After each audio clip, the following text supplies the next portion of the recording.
Hello everybody, Disciple here with Overwatch Curios. The new competitive season has just begun, and if you like competitive, then you might have already done your placements. However, there might be quite a bit of you who are a little too nervous to start your placements or to play ranked at all. It can be a pretty stressful experience at times, especially if you're not sure what to expect.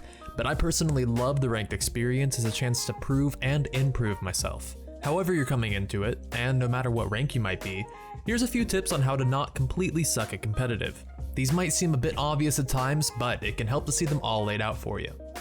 My first piece of advice is something that I see ignored constantly, and so I feel like I really need to speak up about it. Stop playing with your friends if they're bad. Now that might sound a little obvious, but what I mean here is that you should only ever queue up in a group if you're confident that each of your teammates can play at a higher rank than you're already at. One of the most common mistakes I see people make is wanting to queue with a friend or up to 3, regardless of what actual skill level they may be at. While it might be a bit more comfortable or fun to play with people you know, that's probably not going to win you the game. There's a lot to be said for communication as well, but having open communication with a few members of your team isn't going to make up for your friend who frontlines as Mercy or can't get a single headshot on Hanzo.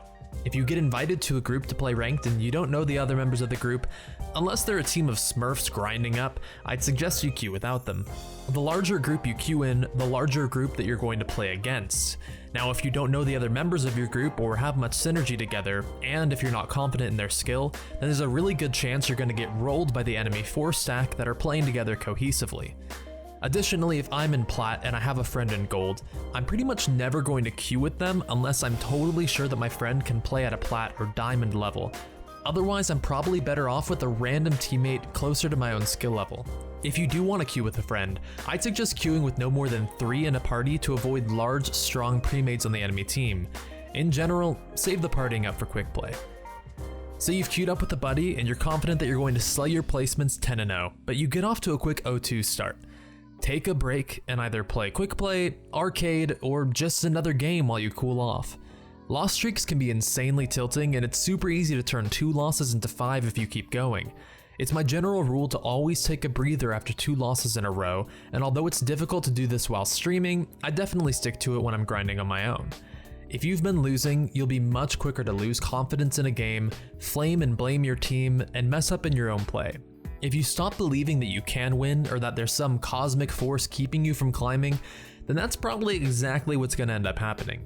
It's insanely difficult to achieve more than you believe you can, so if you go into any competitive game expecting to lose, then you've made it that much harder on yourself. Instead, cool off a bit before you come back for a clean series of wins. If you are having a pretty tough game, it can be really tempting to look for a reason outside of yourself.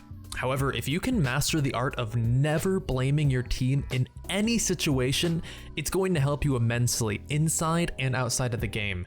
This is probably the tip that I struggle with the most, since if you check the scoreboard and see that you're topping healing, eliminations, and damage as Zenyatta, that your team are probably not pulling their own weight.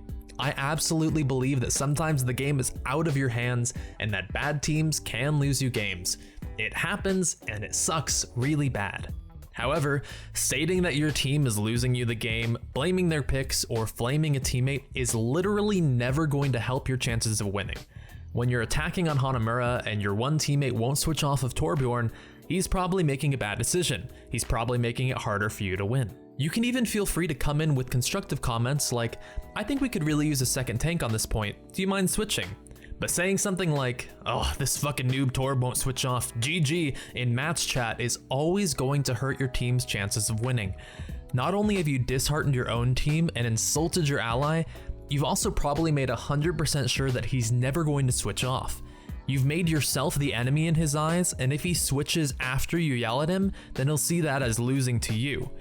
Instead, show your allies that you're all working towards the same goal, even if it kills you just a little bit inside. When you are picking a lineup, don't be afraid to assert yourself. Now, I did just tell you to avoid flaming and blaming your teammates, but that doesn't mean that you can't stand up for yourself in voice chat. A lot of players are flexible, if uneager, to play around their teammates, and so if you have 3 DPS characters right at the start, politely asking one of them to switch could work. A lot of players will simply auto-lock what they're comfortable on, but if they're shown a little bit of leadership in game, then they'll feel a lot better about playing a different role. In addition, this probably means that you have to be a bit flexible yourself. I personally believe that I can carry best from the tank role, which is pretty lucky since my teams never seem to have too many tanks. If you're a DPS god though, try offering to fill in as soldier to take care of the enemy Pharah, or swap roles with the teammate who's struggling in their role.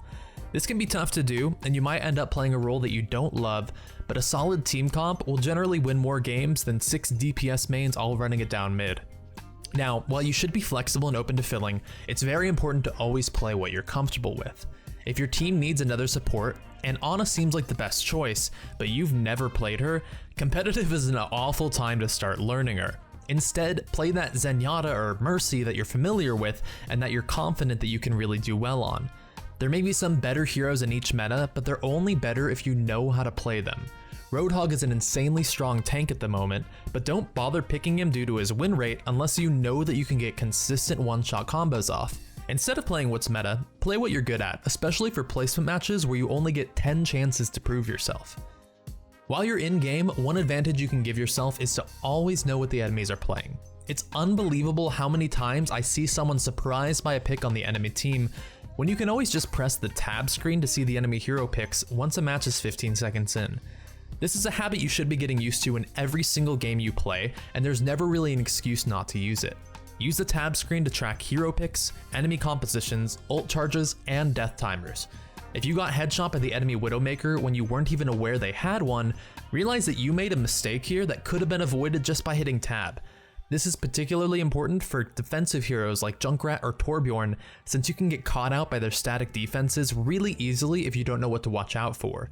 After 15 seconds into the match, the enemy's team's picks will be revealed regardless of whether or not you've seen them, so keep track of who you're playing against. This is also incredibly important when it comes to countering enemy team compositions. Hero swapping is essential in Overwatch, and it's one of the best ways to give your team a leg up, especially at lower ranks. Even the best Genji one trick is going to have a rough time against a decent Winston player, so if you see the enemy team's got some good targets for you to leap on like a boosted monkey, then swap and go to town. However, if they swap to heroes like Reaper and Roadhog, then you're probably going to get blown out, so keep an eye on that tab screen and don't be afraid to switch over to D.Va and keep the counter train rolling. Finally, if you want to win your placements, or just ranked in general, you've got to play to win. You have to start seeing every game as a winning game and look for any possible chance to come out on top of your opponents. No matter how many awesome kills you snag in the backline as Genji, if your team never captures the point, then you're going to lose. Instead of complaining about your team, grab a character that can contest points extremely well and focus on grinding down objectives in every single game. No number of flashy multi-kills are going to win you the game if you don't shove the payload or cap the point immediately after, and it can be easy to lose a checkpoint simply because you weren't contesting while off on a wild goose chase. Currently, the number 1 ranked player, Evermore, has hit a skill rating of 5,000, the absolute cap, by playing almost exclusively Roadhog. When he's in game, he doesn't need to have the huge dragon blades or death blossoms that look really cool in highlight reels. Instead, he knows that getting consistent one-shots on important enemy heroes will give his team an enormous leg up, and he can make the majority of a match a 6v5 or even a 6v4 simply due to his high skill on the hero and knowing exactly what his role is. Playing to win means cutting out distractions outside of game as well. If you're expecting the doorbell to ring, or your parents to make you stop playing, or anything outside of game affecting your play in-game, then don't queue up for competitive. Not only might you lose a free game just because your pizza showed up a bit early, but you're also going to ruin the experience of 5 of your teammates. Play competitive when you know that you can commit time, warm up, and cool off if you're losing. Play with the mentality that every game is winnable and that you're going to try everything in your power to do so. So, there were 7 tips that I hope can help you in your ranked experience. Like I said, they might be a bit obvious at times, but hopefully seeing them all and utilizing them in your own games will help bolster your competitive play. Soon, we plan to give much more specific tips and strategies for individual heroes and maps, but for now, head into ranked with a new mindset and a couple tricks up your sleeves. As always, thank you for watching, and we'll see you guys next time.